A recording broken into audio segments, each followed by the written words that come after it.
All right, we have a few more people hopping on, but just for the sake of time, we will get started. So hello, everyone. Hope you're having a great start to your Wednesday. So once again, my name is Matt Palmer. I'm the Director of Client Services here. And we're really excited about today's session from Rookie to Wookie with TCU and Teresa. So before I let Teresa kind of take the reins here and introduce herself, just wanted to give a little background. So I've actually worked with Texas Christian University and their business school since their first implementation several years ago.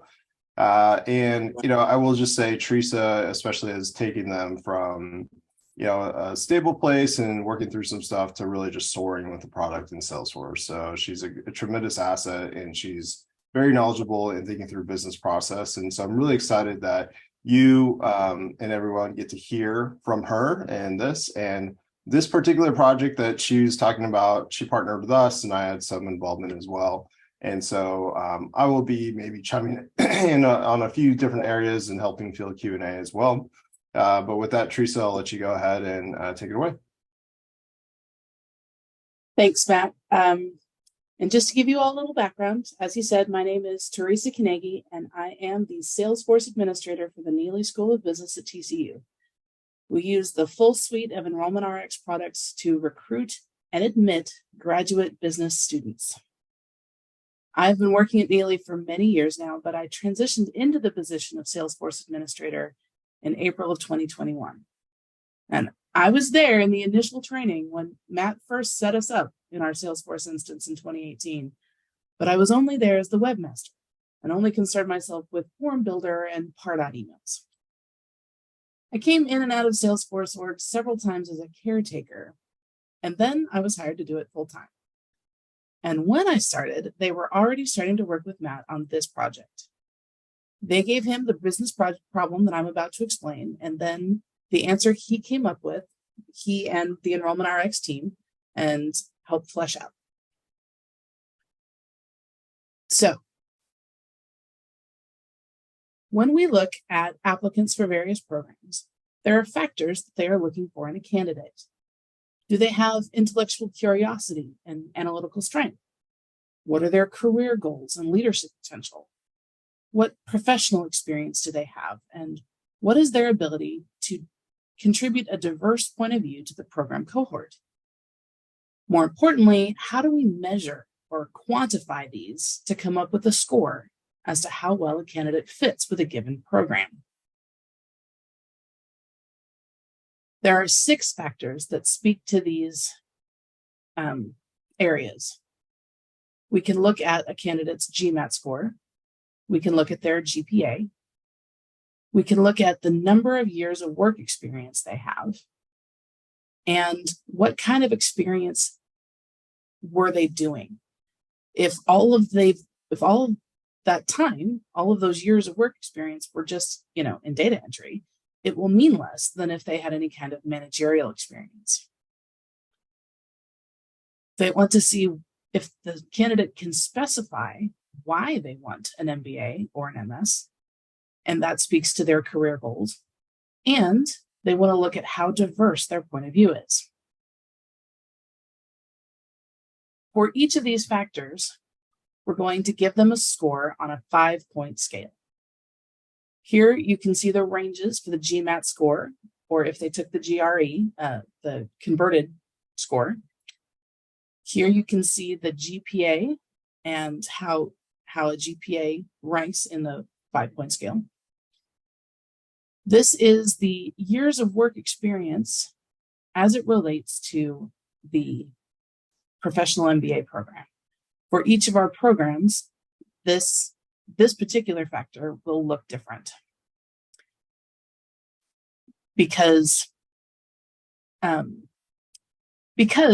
a professional MBA, you want them to have more years of work experience, whereas a full-time MBA should have fewer. And the professional experience, this is a scale based on how much management or budgeting or those types of elements that their years of experience have included. The Y MBA or MS speaks to their career goals. And here's the 5-point scale based on that. And the diverse point of view, this is, are they an underrepresented minor? Have they spent any time in the military? Do they have international experience? Have they worked at an aspirational company or an aspirational undergraduate institution? Have they worked in a nonprofit? Or do they have no diversity at all? Now, when we look at these 6 factors, we see that there are some of these that are objective data that we have in Salesforce. We know what score they got on their GPA because we asked them that in the application. What score they got in the GMAT and the GPA they got for their undergrad. We also asked them, how long have you worked since your undergrad? And in Salesforce, we have objective information like what their race is and where they worked and where they went to school. But there are so many factors that can't be arrived at very automatically. And then we have things like what kind of work have they been doing and why do they want this degree? These are things that are more subjective in nature and something that Salesforce doesn't automatically know. This is something that can only be found through the essays they submit or the interview that the recruiter has with the candidate. Now that we have a 5-point scale for each of these factors, we plug them into an equation. So this, for an example, is the PMBA equation. The PMBA sets a much higher weight on the professional experience and their career goals than it does on their GMAT or their GPA, especially since in our case, for the professional MBA program, we waived their GMAT. So for their 5-point scale, for each factor, you multiply it by a given number. Then you come up with a total score, and anything below 30 is someone you should deny. Anyone above 34 is someone you should admit, and anyone in the middle there is someone you should consider. This is the rubric that was presented to us as, here's how we want to score our candidates. Yeah, and if I could just add to this, Teresa, sorry if you go one back. Yeah, so just a clarifying point here, do all programs have the same kind of weighting here, or is it very varied by program? It varies wildly by program. So for so these put more emphasis on the professional experience and their career goals, whereas for the full-time MBA, who actually are required to take the GMAT, the GMAT and GPA are what's more weighted more heavily. Yeah, and when this business problem was presented, one of the ways we approach the solution is because each program was so different in their weightings. What Teresa will show you here is kind of the approach we took to that. But I think that's just an important point to note, that is, this could be greatly simplified if it was just one program, everything was the same. But in their use case, because they valued these different metrics differently, program to program, we took this kind of approach. So the business problem they set before Matt and Enrollment RX was, we want an easy way to do this math for each separate program so that we can arrive at this more easily. At the time, they had an Excel spreadsheet and the recruiters had Salesforce open in another screen, and they were plugging in this data. And if we can make this easier for them, they'll be more likely to do it. It will make the process smoother for the application, for the admissions decisions. So the solution, a screenflow.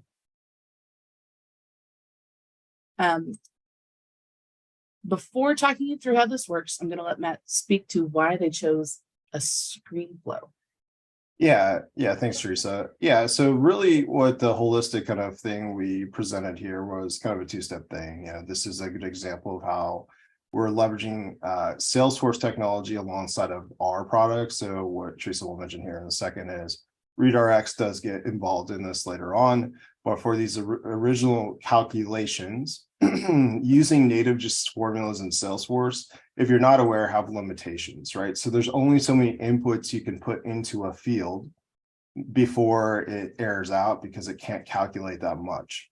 And the other reason why we took the approach of a screen flow is for their requirements, they had some technical requirements, right, based on like GPA and things like that, that were reading off of data off the application. But they also wanted some input, right, from the counselors as well, a little bit more around professional experience or diverse point of view, which were a little bit more subjective in nature versus objective. And so what a screen flow allows you to do is to pull those all into one place. It auto-populates some of these pieces of data. So for example, the GMAT score that you see here and the GPA score are not things they have to look at the application and then pick. Those things are getting populated automatically based on the record itself and the values that were provided. However, going down to professional experience, the YFT MBA in this example and other things, those are where the counselor or the admissions counselor can rate those things accordingly. And behind the scenes, the formula that Teresa showed you is being considered, right? So the weightings of each one of these, because for example, YFT MBA might have a different weighting than the GPA score. It all gets calculated behind the scenes. So I think one of the takeaways here is that if you're looking to do some more complex calculations, Flow in general can do that a lot more powerfully than just standard Salesforce like formula fields.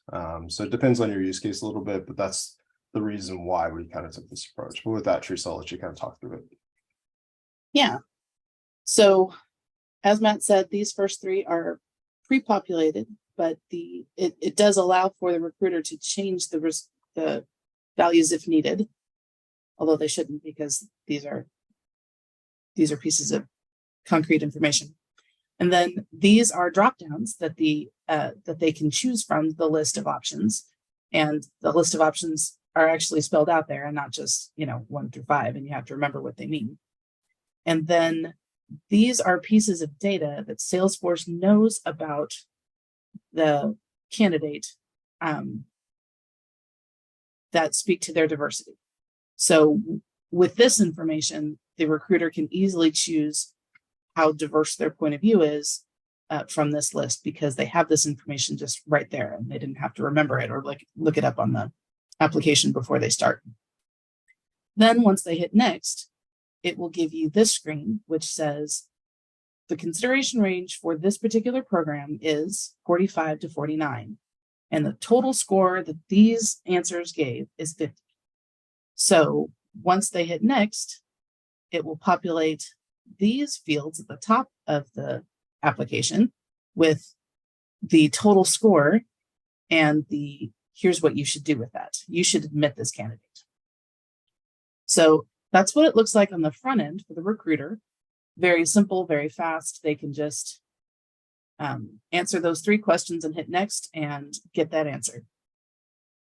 Here's what it looks like on the back end. This is a deceptively straightforward looking flow. A decision element determines which program the candidate is applying for. Each one has its own path, its own screen element, and its own assignment task. Then all of them display the final screen with the final score, the range, and the recommendation. What this screen doesn't show you is the long list of formulas that go behind making all of this happen. Yeah, and Teresa, before you move off this, just something to note is because they had so many different programs that all had different requirements, that's why you see so many decision elements here. That's why you see so many paths. But in your use case, if you were to have it to be very simple, like 2 programs, then you'd only see 2 paths here, right? So just don't let this scare you. Part of the reason why is just because their particular use case.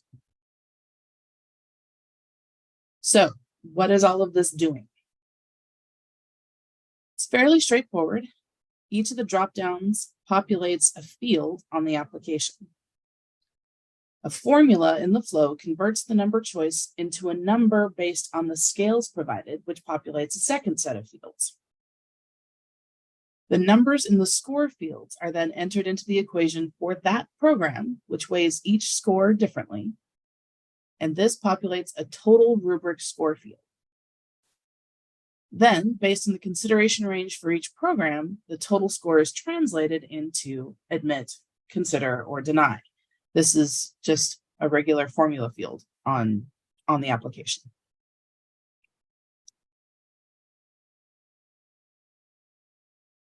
And then, armed with this information, the recruiter goes to ReaderRx and offers their recommendation, which may or may not agree with their rubric.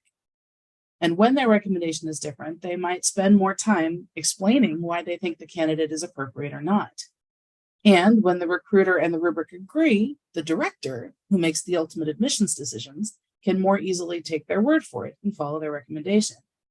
But if they disagree, he can dig in and look at the application more closely and make a final determination. So his job is made so much simpler because he has some math behind why they chose what they recommended, and he can do many more applications quickly. And when you look at the ReaderRx screen, you have their rubric admissions recommendation and their score right there so that the recruiter can see it as they're putting in their recommendation. Did you want to speak to anything else there, Matt? Yeah, I mean, I think this is just a good example of the two things working together, right? So the rubric is simplifying the calculations on the front end using native Salesforce technology, but ReaderX still comes into play because that's still handling the routing and reviewing and approval process between, the admissions director and so forth. But we're able to pull into ReaderX any field or calculation on any field on the application record. So in this case, because that's being populated ahead of time, you can see that the rubric score is there. And so it just gives them confidence, right? As Teresa was saying, as to quickly making that decision. So it's a good example of how you can use the two tools together. So just wanted to give some time to show you the actual thing in live in our environment. This is my test record, and we are going to run the scoring rubric on her. And we can see here she's got a GPA of 3.49. And when we scroll down, we can see that she has a GMAT score of 690. So we can look at the application and see that, but we don't have to because the scoring rubric is going to pull it in automatically. So we knew that she had a 690 and we saw that she had a 3.49. So these are already pre-populated. And she has specified that she has worked for more than 7 years after her undergraduate degree. And if you were to click on that, you would be able to see where that ranks. And in this case, it actually ranks pretty low. For a full-time MBA student, you don't want them to have that many years of experience. The ideal is 3 to 5 years, they have determined. So then when we look at her professional experience, after the recruiter has read the essays or had their interviews or both, they determine if she's had time managing teams or if she's had time working with a budget or both, or if she's had no management responsibility or she's just kind of floundering, or so they make a determination. And we'll say she's done team management, but not budget yet. And why FTMBA? Why does she want this program? Why does she want an MBA? Well, she's got a lot of options. She's not very clear on her goals. We'll say too many options. She has worked out of the US. She is a female, so we'll go ahead and say this one, and we'll say next. So these answers earned her a score of 47. And it shows here that the full-time MBA range is 45 to 47, 45 to 49. I can read numbers. So that puts her square in the middle of the consideration range. Now, if at this point the recruiter decides, you know what, maybe I graded her too harshly, they can go back and say, you know, I think her career goals deserve a better answer. She had diverse ideas, but not too many options. And say, for the sake of argument, she actually had both. That gives her a score of 51, which means, yes, absolutely, let's have her.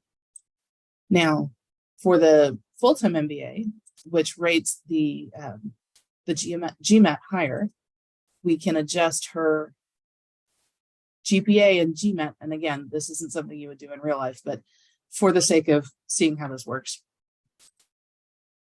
So if you adjust those things, you get a much lower total score. And then once,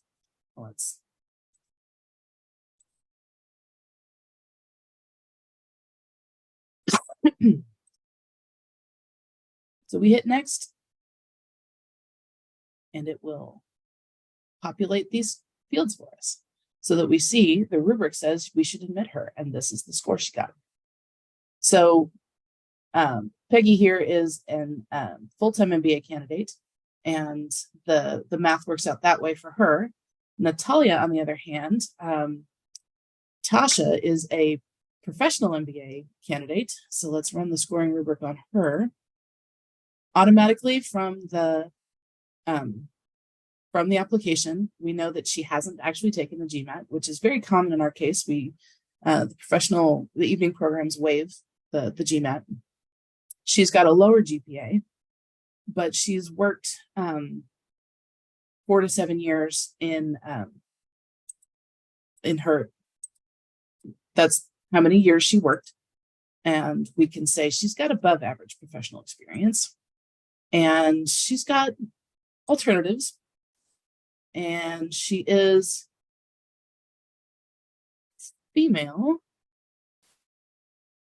and we say next. She got a very high score because the things that are most important to the professional MBA, even though she had no GMAT score and a lower GPA, the things that are important for this program are far more about the kind of experience and the years of work experience, which she had very well. So in this case, even with those numbers, it says admit her.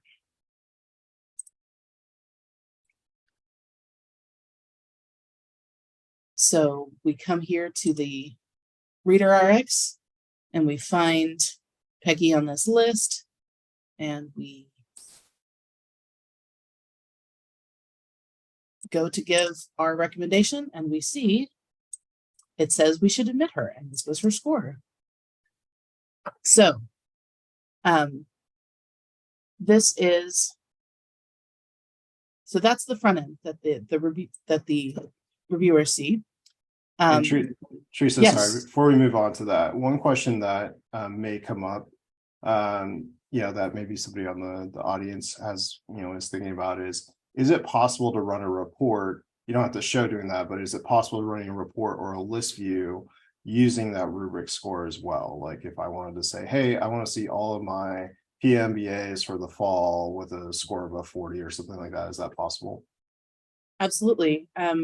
We don't tend to, but okay. Especially because there's, the consideration, admit, consider, deny is just 3 words. That would be a really easy thing to report on. Sure. And just sort by this, and that would be super, super easy to make happen. Awesome. So this is the flow behind the screens. And like Matt said, the only reason there are so many is because we have so many different programs, and we're just offering business degrees, but we have this many different kinds of business degree that you can get. And that's because an accelerated student we look at differently an accelerated student has to have a business degree already, but if they do, then they can, there are classes they don't have to take because they already have them from their undergrad. And here are all of the elements, all of the pick list fields, all of the choice values, all of the formulas that power each of the the 6 drop downs on each of these fields for each of the program types. Yeah, and I can speak to this a little bit as well. So again, part of the reason why you're seeing so many things here to the left is just because of their particular use case. If you had 2 programs and if the values you were using between programs were the same, right, the drop downs, then that would be greatly simplified. In their use case, even the values per the program change, like the ranges. And so we had to account for every one. So that's why you see so many. But Teresa, if you pull that up again on the left, this, we're going to have a couple of flow sessions coming up here as well, but just as a best practice, when you start to build elements in flow, and just think about those as tools is the way I think about those that you can use as you're building stuff out. It's always a great idea to come up with a naming convention to keep it very simplified, because when you start to get into this many things, you can see that we followed a very specific naming convention, so that even Teresa, she walks in, one needs to make a change. It's much easier to navigate and kind of figure out like, oh, okay, this is what this means and this means. So as a best practice, as you're starting to think about your flow, building flows, having standardized naming conventions, however that works for you and your team, is really important. Yes, absolutely. That has been a saving grace as we add more program types or make adjustments to pick list values. It has been really easy to make adjustments as needed because of the naming conventions, making it easy to find what you're looking for. I think what might be helpful, Teresa, is can you click into the screen element, like for Energy MBA as just an example, and just hit edit element.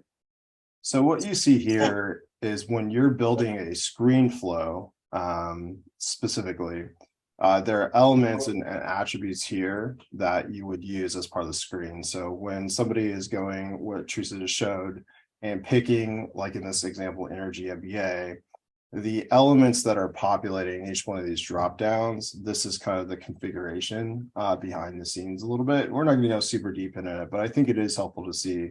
The other thing just to note here is that this was built a year or two ago, and Salesforce has released new features every single release with flows, and some of the features they recently released with ScreenFlow probably would change our strategy around the build of this a little bit, because there's more options available than there were at the time. So I guess the takeaway is, if you and your university were to do this from scratch, this would be greatly simplified, right? Just because of what's available versus what was at the time. But still, you can see that, as Teresa had mentioned, all those fields that showed the values for like diversity purposes, you can see it's just merge fields, right? You can merge those values into a screen flow on the text, and it gives you the ability to kind of edit that there to the right as well. So we're not going to spend like a ton of time on like a flow element, a screen flow, but I think it's helpful to kind of see behind the scenes those kind of screens that they were looking at.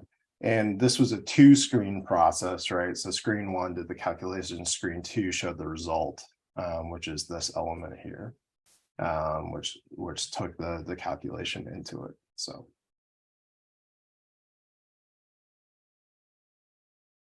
And the other thing we wanted to show you was this formula field. And this is just an application field with a Salesforce formula in it. And this is what provides the consideration range. This is the field that spits out at the end. If the score is greater than whatever the number is for that program, it should give you the value of admit. Then there's an if or and that says if it's less than the given score for the given programs, notice they're all different, then deny. But if it's in between, tell it consideration. Yeah, and so that field that you saw at the top of the screen that Teresa showed, that it said rubric score, and then this right here, that's what she's referring to. And so that is just reading off that rubric score dynamically using a formula field. And again, that could be greatly simplified if the requirements were simpler, but in this sense, because each program had a different range consideration, we just leverage a formula field to do that. And I'd also like to note that this isn't actually making the admissions decision, right? This is just spitting out a recommendation in a field that can be referenced as part of the admission decision process.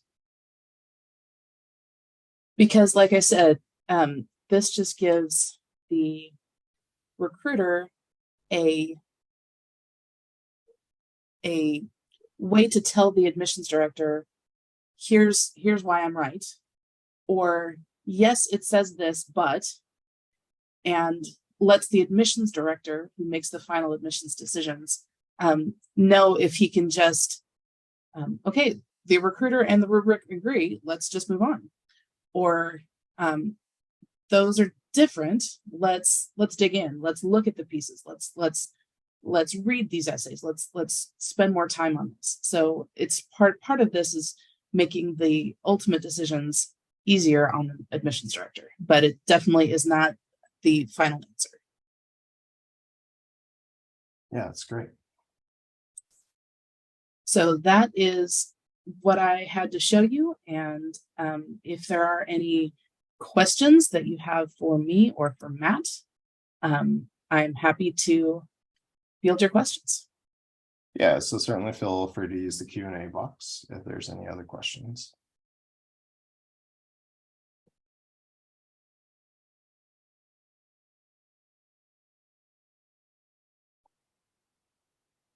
And Teresa, if there's a school, another business school out there that's wants to touch base with you or something like that, and just hey, is there a way they can get in touch with you and that sort of thing? Well, sure. Yeah, my email address, or you can reach out to Misty and say, yeah, and we'd love to get in touch with Teresa, and she can get us connected. Yeah, great. So if there's no more Q&A, I think we have a poll here that can pop up if you'd fill that out for us. And then I would just like to mention before we move on for this, our next session is tomorrow. And tomorrow's session is kind of timely in relation to this because it's the Flows Awaken. So it's actually about flows. So that's going to be, an important one as we talked about the overall Salesforce automation and things like that. But this is a really good example of a different type of flow, screen flow. And just shows you how much flow can really do for you and your business process. But with that, I think that's, we got Close Awaken, Appointment Manager next week. If you missed our session yesterday, one with the Force, that will be on our Ride Navigator as well. You feel free to attend. Check that out. But we'd love to see you at our future sessions upcoming. And then I think there's just the last Q&A slide, perhaps. But yeah, thank you so much. And thank you, Teresa, for all your hard work and all you do for TCU. And this great presentation. And please take a minute to do the poll before we jump off. That really helps us out and everything as well. So we'll leave that up for just a minute, and then we can go from there. Do we have a raffle winner? I don't think I got information on that. I think the raffle winner is going to be announced the next session, so tomorrow's session. Cool. All right. Well, thanks so much, everyone. And we hope you have a great rest of the day.